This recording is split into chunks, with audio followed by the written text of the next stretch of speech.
Breaking news: as the purge in Russia continues, Putin has arrested a nationalist who loves war. Hardline: it appears that President Putin has lost patience with Russian nationalist Igor Girkin, who has been vocal in his criticism of Russia's faltering approach to the war in Ukraine, and on Friday morning he had Girkin arrested and charged with extremism. Girkin's wife claimed in a telegram message that investigators from Russia's investigative committee visited their home at 11:30 a.m. During that time, I was not at my house. The concierge said that, soon, they took my husband under the arms and took him away in an unknown direction, as written by Miroslava Reganskaya. According to what she had heard from mutual acquaintances, he was charged under Article 282 of the Criminal Code of the Russian Federation, extremism. I do not know anything about the whereabouts of my husband, he did not get in touch, she continued. A law enforcement official told the Russian state news agency TASS that Girkin had been arrested in the Russian capital. An investigation into him is currently underway, the source said. Former FSB officer and Russian Army veteran Igor Strelkov, aka Girkin, is now an outspoken pro-war military blogger who supports Russia's invasion of Ukraine. A major player in Russia's illegal annexation of Crimea in 2014 and the organization of Moscow-backed militias in eastern Ukraine, he has also taken an active role in military operations in Ukraine. Despite his denials of responsibility, a Dutch court ruled last year that he was guilty of murder in absentia for his role in the 2014 downing of Flight MH17 over Ukraine. Since Putin's full-scale invasion of Ukraine in February 2022, Girkin has been extremely critical of Russia's handling of the conflict. He has demanded execution by firing squad for Russian Defense Minister Sergei Shoigu and a general mobilization of the population to prevent the invasion from failing. Girkin supports the use of tactical nuclear weapons, like many other ultranationalists. Launching a new pro-war nationalist party in Russia in March was likely his biggest mistake. His Club of Angry Patriots claimed Putin was Russia's only reliable leader, but Girkin worried that the country's continued military setbacks in Ukraine could bring about its dissolution. During an interview with Reuters in May, Girkin warned that a systemic crisis is brewing in Russia. We are on the cusp of very grave internal political changes of a catastrophic character, he warned. Every positive force must form political organizations to take part in the coming, and already ongoing, political struggle. In response to a reporter's question about whether or not Girkin was naive to believe he could form a new opposition party without the approval of the Kremlin, Girkin responded, "I do hope you would not call me a naive person. A coup against Putin," he continued, "would lead to the collapse of Russia." It is unclear at this time what kind of extremism he is being accused of. However, RBC claims that an ex-member of Yevgeny Prigozhin's mercenary force, Wagner Group, is behind the investigation. Girkin has been extremely critical of Prigozhin's leadership, as have many in the Russian Defense Ministry. In response, Wagner's head implied that Girkin had given up a city in eastern Ukraine in 2014 for bribes from Ukrainian billionaire Rinat Akhmedov. A pro-Russian commander was killed in the occupied Ukrainian region of Luhansk in 2015, and Girkin later blamed Wagner militants for the crime.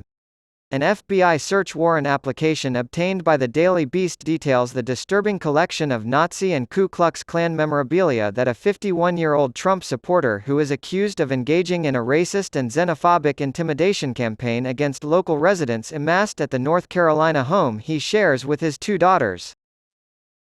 The document was filed on June 20, 2 days before Marian Hudak was apprehended, and it includes photographs of the horrific items. Hudak, who the federal government claims particularly railed against foreigners by shouting at the family next door to "go back to Mexico," is an immigrant, as is revealed in the filing. For more than a year, Hudak allegedly terrorized people of color in the area, leading to 2 counts of interference with federally protected activities and criminal interference with the right to fair housing, according to the warrant. The application for the warrant states that Hudak entered the United States as an immigrant in 2001, but does not specify his country of origin. Hudak originates in Eastern Europe, per Ancestry.com. It states that he first came to police attention in 2017, and that since March of 2020, he has had at least 17 instances of law enforcement contact, such as threats, racist incidents, and weapons violations. Prosecutors say Hudak has committed a number of hate crimes, including the unprovoked use of a firearm, the verbal and physical abuse of his Mexican neighbors, and the attempted run off the road of black motorists in his Trump and Confederate flag-decorated pickup truck. After parking the truck outside a Sam's Club in July 2022 and using the loudspeaker to make racial slurs, Hudak was banned from the store. At an intersection in downtown Concord that December, Hudak was arrested after yelling the N-word at black pedestrians. Hudak claimed his First Amendment right to express racism when questioned by law enforcement. Under Title 18 and Title 42, it is illegal to harass someone because of their race, religion, gender, sexual orientation, or national origin, and Hudak was already under state supervision when he was taken into federal custody. North Carolina Department of Adult Correction records show that Hudak was placed on probation for a misdemeanor property damage offense last November. Cabarrus County authorities conducted a probation search of Hudak's neat 3-bedroom, 2-bathroom home in December, 7 months before he would find himself on the wrong side of a federal indictment. According to the report, authorities discovered several disturbing items in the home, including 3 Nazi flags, a KKK flag, 3 rings with the Iron Cross, and a French Foreign Legion medal and the U.S. Army parachutist badge affixed to a black beret. Army spokeswoman Heather J. Hagan told the Daily Beast that the Department of Defense does not have any documentation of Hudak's service, but that if his service was more than 15 years ago, his records would be housed at the National Archives. Hudak has publicly burned the American flag and other items, and the FBI has learned that he wants to travel to Syria to join his new friends, all of which is detailed in the warrant application. Hudak was wearing a tack vest, armed with several loaded weapons, knives, brass knuckles, and an ASP baton, as the report continues. Hudak's erratic and violent behavior was exacerbated by his habitual use of alcohol. The warrant application states that the investigation into Hudak was closed after the FBI Joint Terrorism Task Force interviewed him in June 2020.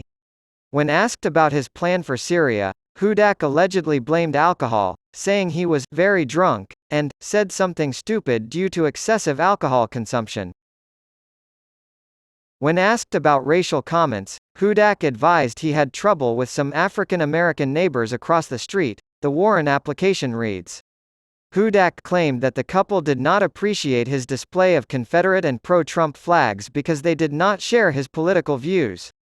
Hudak added that he does not have racial animus and that he has rented to a wonderful black couple. Hudak seems much less chill on Facebook, where he writes things like, "Don't fucking bark if you can't bite," and, "I'm not cold-hearted, I'm just sick of being fucked over." Hudak has told local police that he uses his phone to take pictures and videos, which he considers evidence of his encounters with those whose behavior he considers to be objectionable. The warrant application continues, explaining why FBI agents want to look through Hudak's phone. The warrant application also states that investigators want access to footage from Hudak's surveillance cameras, at least one of which was pointed at a neighbor's house.